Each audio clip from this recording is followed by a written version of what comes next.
In the darkest chapter of Middle-earth's history, when Morgoth ruled from his fortress of iron and Sauron commanded armies of werewolves, there existed a creature so terrifying that even the greatest elven warriors feared to speak her name. She was neither mortal nor beast. She flew on wings of shadow, carried messages between fortresses of evil, and served the Dark Lord with absolute loyalty. Her name was Thuringwethil, the woman of secret shadow. And today, I'm going to tell you her story. A story Tolkien wrote, but most fans have never heard.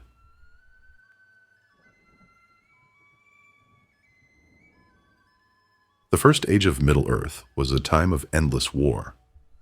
Morgoth, the first Dark Lord, sat in his fortress of Angband in the far north, commanding legions of orcs, balrogs, and dragons. But Morgoth needed more than armies. He needed intelligence. He needed communication between his strongholds. He needed messengers who could cross vast distances unseen, carrying orders in the dead of night. That's where Thuringwethil comes in. She was a vampire, but not the kind you're thinking of. In Tolkien's world, vampires were creatures of immense power, capable of taking different forms, and Thuringwethil's preferred form was that of a monstrous bat. Picture this. Enormous wings, stretching wider than a horse is long, each joint tipped with iron claws that could tear through armor like paper. Her body cast a shadow so dense that anyone caught beneath it felt a creeping cold, as if death itself had passed overhead.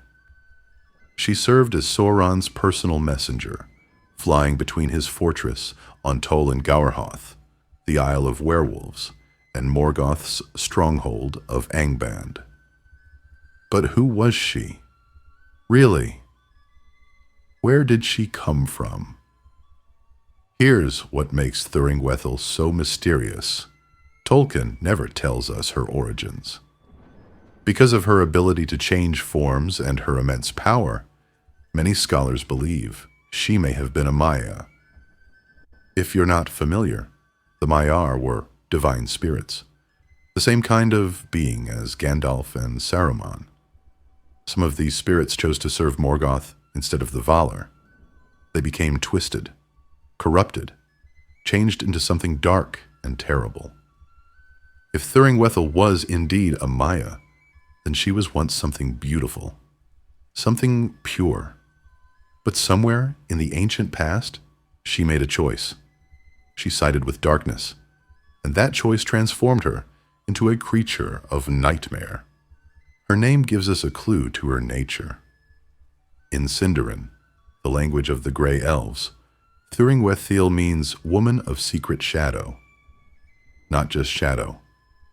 Secret shadow. The kind of darkness that hides things, that conceals truth, that operates unseen. And that's exactly what she did. While Sauron ruled his fortress of werewolves, conducting experiments in dark sorcery and capturing any who dared oppose Morgoth, Thuringwethil was his eyes and ears. She flew through the night, carrying intelligence reports.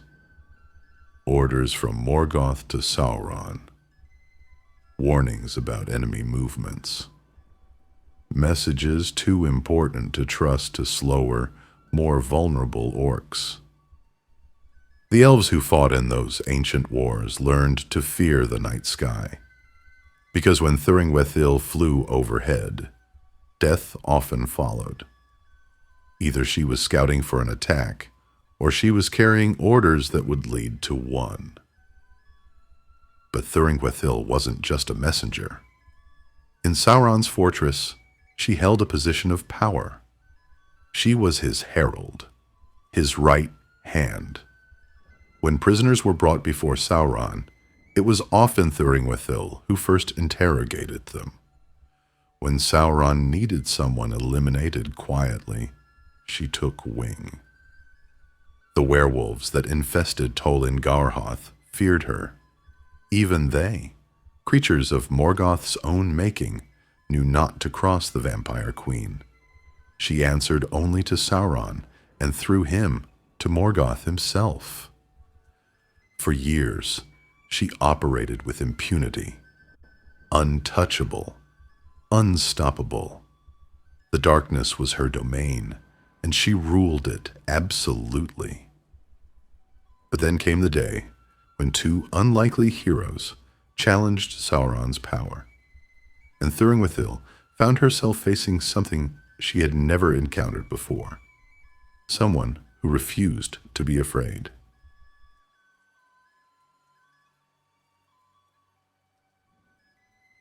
To understand what happened to Thuringwethil, we need to talk about the greatest love story in all of Middle-earth's history, the tale of Beren and Lúthien. Beren was a mortal man, a warrior who had fought against Morgoth's forces and survived impossible odds. Lúthien was an elven princess, the most beautiful being ever to walk Middle-earth, daughter of a king and a Maya. When they fell in love, Lúthien's father demanded the impossible. If Beren wanted to marry his daughter, he had to bring back a Silmaril from Morgoth's crown. The Silmarils were the most precious jewels ever created, containing the light of the two trees of Valinor. Morgoth had stolen them and set them in his iron crown. To retrieve one meant breaking into Angband itself, the most heavily fortified place in Middle-earth. It was a task designed to kill Beren. But he went anyway. On his journey north, Beren and his companions were captured by Sauron's werewolves and brought to TOL-IN-GAURHOTH. Sauron threw them in his dungeons. One by one, werewolves came in the night and dragged Beren's friends away. He could hear their screams echoing through the darkness.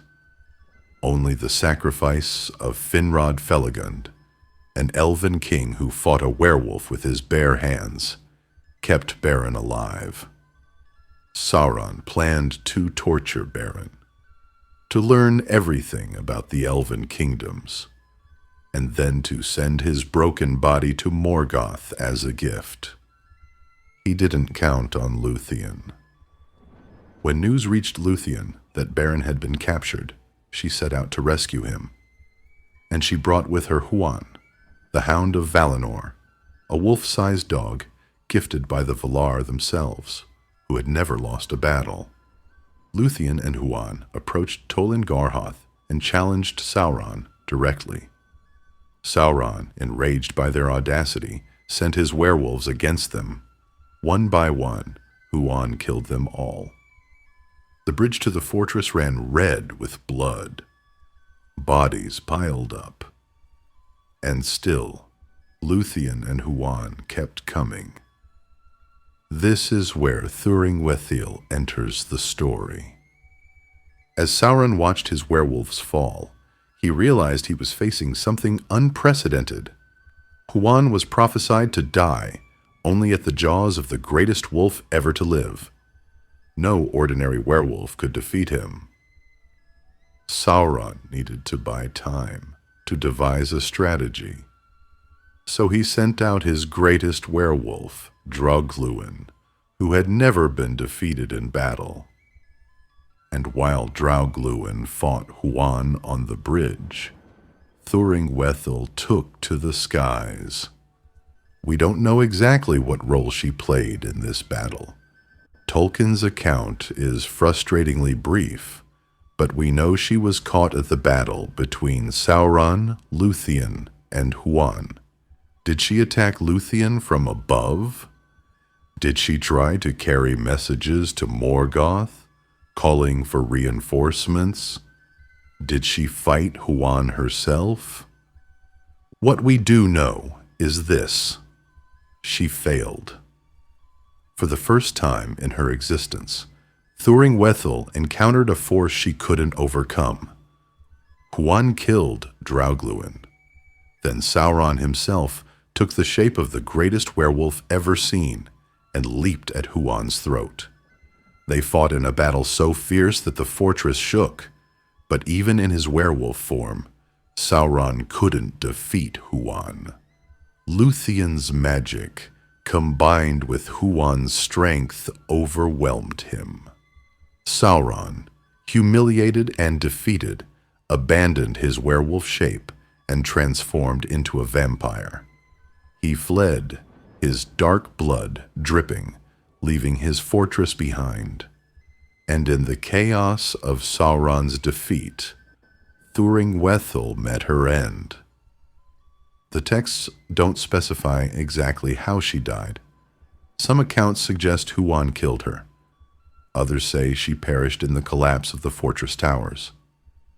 But however it happened, the woman of secret shadow fell that day.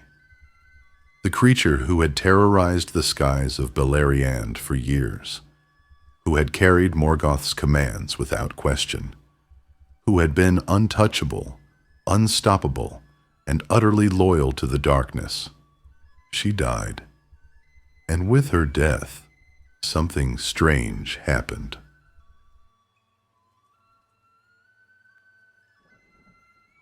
So what do we make of Thuringwethil? Why does she matter?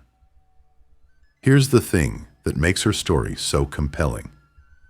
In a mythology filled with epic heroes and terrible villains, Thuringwethil was something different. She was a servant, not a leader, not a commander of armies. Just someone who did what she was told, efficiently, ruthlessly, without question. And that, in many ways, makes her more terrifying than Sauron or even Morgoth. Because Sauron and Morgoth were driven by ambition, by the desire to rule and dominate. Their evil was loud, obvious. You could see it coming. Thuringwethil's evil was quiet. She didn't conquer kingdoms. She just carried messages. She scouted. She obeyed orders. She was the machinery of evil, not its face. And machinery like that is what makes tyranny possible. Think about it. Morgoth couldn't be everywhere at once. Sauron needed eyes and ears across Beleriand. They needed people willing to do the terrible things that empire requires. People who wouldn't ask questions, who wouldn't hesitate, who would look at an order to terrorize innocent people and simply execute it. That was Thuringwethil, the perfect servant of darkness. And because Tolkien tells us so little about her, we're left to wonder. If she was a Maya, she was once beautiful, powerful, pure. What broke her? What made her choose darkness? Was it anger, ambition, fear? Did Morgoth promise her something she wanted? Or did she simply decide that power mattered more than goodness? We'll never know. Tolkien didn't tell us. And maybe that's the point. Evil doesn't always announce itself with grand declarations. Sometimes it's just a choice. One choice. To look the other way. To follow orders you know are wrong. To become the instrument of someone else's cruelty. Because it's easier than resistance. Thuringwethil made that choice. And it defined her existence for thousands of years. She became the shadow she chose to serve. But here's what's interesting. Even in death, even being used by Lúthien as a disguise, Thuringwethil's story teaches us something important about Middle-earth. It shows us that Tolkien's world had layers. That evil came in different forms. That not every servant of darkness was a slavering orc or a power-mad sorcerer. Some were messengers, scouts, spies. the people who made the machine of evil run smoothly. And when we forget about those people, when we focus only on the Dark Lords and the epic battles, we miss something crucial. We miss the ordinary evil that makes extraordinary evil possible.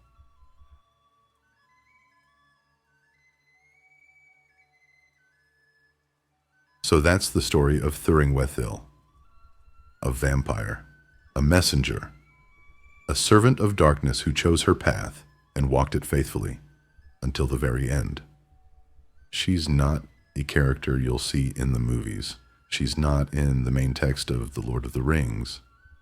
Most casual fans of Tolkien have never heard her name, but she's there in the Silmarillion, in the detailed histories of the First Age, in the margins of the greatest love story ever told in Middle-earth. And her story matters because it reminds us that evil doesn't just happen in grand gestures. It happens in the quiet compliance of those who serve it, in the messengers who carry its orders, in the shadows that enable it to function. Thuringwethil was that shadow. And when she fell, when Lúthien wore her form to infiltrate Angband, that shadow turned against darkness itself. It became a tool for good, for love, for the greatest theft of the age. There's something profound in that. The idea that even the darkest things can be redeemed, even if only in how they're used after they're gone. That nothing is beyond repurposing. That love is strong enough to wear evil's skin and still emerge pure on the other side. Lúthien proved that. And Thuringwethil, in death, was the instrument of that proof. The woman of secret shadow flew through the darkness of the First Age, carrying Morgoth's will across Beleriand. But in the end, her shadow carried something else. Hope. The hope that even in the deepest darkness, even in the heart of Angband itself, love and courage can triumph.